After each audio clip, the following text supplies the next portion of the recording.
जगन्नाथ मालिका में ये लिखा है, अगर सूर्य देव पश्चिम दिशा में उदय हो सकते और उत्तर मेरु दक्षिण को जा सकता है, दक्षिण मेरु उत्तर को आ सकता है। मेरु क्षेत्र पर आग्नेयगिरी फट सकता है, ज्वालामुखी, पर ये वाक्य कभी परिवर्तन नहीं होगा। यानी there is no correction, no reschedule, schedule already हो चुका है। तो इसीलिए धर्म संस्थापना होगा। धर्म संस्थापना होने के समय आपको जानकारी नहीं है, पर हर दिन हम परखते हैं, हर दिन दुनिया का स्थिति, क्योंकि शास्त्र में जो लिखा है सब एक एक करके सत्य होते जा रहा है। कोई वाणी आज तक शास्त्र को मिथ्या कौन करेगा। भगवान राम जन्म होने से पहले श्रीमद् भागवत में कौशलपुर में राजा दशरथ माता कौशल्या की ओरस में राम जन्म होंगे, ये रचना था। भागवत में ये रचना था। भागवत तो सत्ययुग में रचना हुआ। श्री भगवान भगवतानां मुखस्कलितम अक्षरम त्रिअक्षरम महाबीजम अनंतं तं योजय चतुर्विंशति ब्रह्माणं चतुर्श्लोके च नारायण। चतुर्मुखी ब्रह्मा को 4 श्लोक में भगवान ने भागवत को बताए थे। आदि युग में जब प्रभु विराट रूप धारण किया, तब भागवत में लिखा था राम अवतार होंगे, कल्कि अवतार होंगे, कृष्ण अवतार होंगे। तो शास्त्र निराधार सत्य है, शास्त्र कभी मिथ्या नहीं। तो इसीलिए भगवान राम अवतार से पहले चतुर्दिक में भूकंप हो रहा था, चारों ओर से साइक्लोन, टर्नाडो, तूफान, समुद्र किनारे लंघना, ये भी हो रहा था।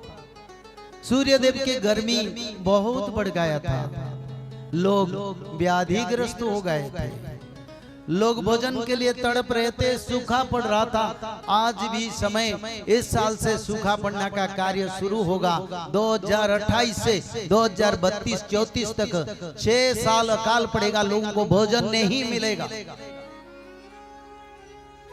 जगन्नाथ संस्कृति में लिखा है, 16 वर्ष नंदी घोष यात्रा रखी देवी सुनरे दास भक्त दुख करिवे अवश्य।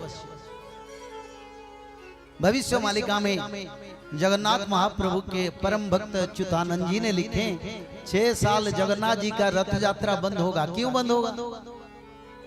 जगन्नाथ जी का रथ यात्रा क्यों बंद होगा? वो रथ यात्रा बंद होगा तो ब्रह्मांड चलेगा थोड़ा, सबका रथ को बंद कर देंगे। वो देवता पालन नहीं करेंगे, इंद्र वृष्टि नहीं करेंगे, क्योंकि जगन्नाथ जी का संकेत ब्रह्मांड के लिए शुभ संकेत या अशुभ संकेत का प्रमाण है।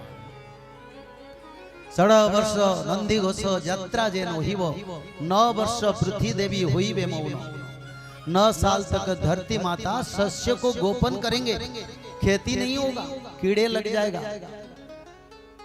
करीब 1,35,000 टन गेहूं कीड़ा लग गया सरकार की गोडाउन में, क्योंकि समय ऐसा है। 1 केजी चावल का दाम 1,000 रुपया होने से नहीं मिलेगा। ओ समय की ओर हम जा रहे हैं, समय कुछ अच्छा नहीं है, विनाश का लीला समय आ रहा है। 28 से बीमारी आएगा, घर घर घुसेगा, हर दिन लोग मरेंगे, लाशों का ढेर लगेगा, लाशों का एक बड़ा सभा की जैसा दिखाई देगा। जलाने के लिए, सत्कार करने के लिए लोग नहीं होंगे। वो समय की ओर हम जा रहे हैं, समय कुछ अच्छा नहीं है। यदा जायते पक्ष्य त्रयोदश दिनात्मकम भवे घोर लोकक्षया मुंडमाला जुतामयी। धरती पर लाशों में भर जाएगा।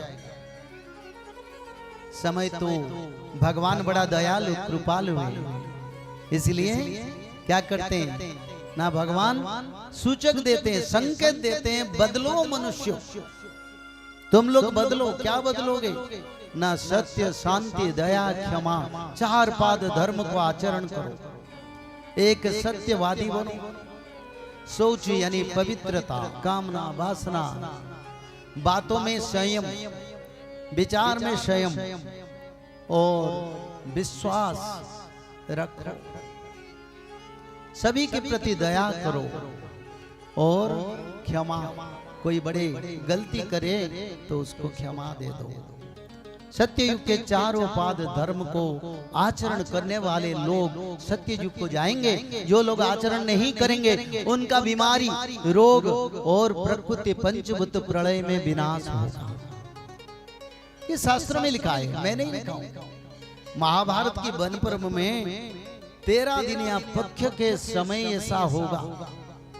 13 दिन या पक्ष पड़ चुका है, इस साल पढ़ा था 13 दिन या पक्ष, यानी एक पक्ष 15 दिन है, पर 13 दिन में पक्ष पड़ेगा तब धरती पर क्या होगा, ना बड़ा विनाश का लीला आएगा। बोली जगन्नाथ भगवान की जय हो। और बड़ा विनाशकारी समय आएगा। कौन बचेंगे? जो लोग त्रिकाल संध्या करेंगे, जो लोग माधव नाम भजन करेंगे, जो लोग भगवत महापुराण, श्रीमद् भागवत महापुराण में भगवत गीता का बात नहीं कर रहा हूं, मैं श्रीमद् भागवत महापुराण का बात कर रहा हूं। शाकाहारी बन के त्रिकाल संध्या करना पड़ेगा। ब्राह्मण मुहूर्त पर उठ के त्रिकाल संध्या, मध्याह्न संध्या, सायं संध्या, 3 संध्या करना पड़ेगा। और 3 संध्या के साथ साथ भागवत जी महापुराण को ब्राह्मण मुहूर्त से रात 12 तक किसी समय एक अध्याय पढ़ना पड़ेगा और निरंतर माधव नाम को भजन करना पड़ेगा। और माधव नाम भजन करने से क्या होगा, भगवान आदि विष्णु सनातन कल की भगवान का कृपा आपके ऊपर रहेगा।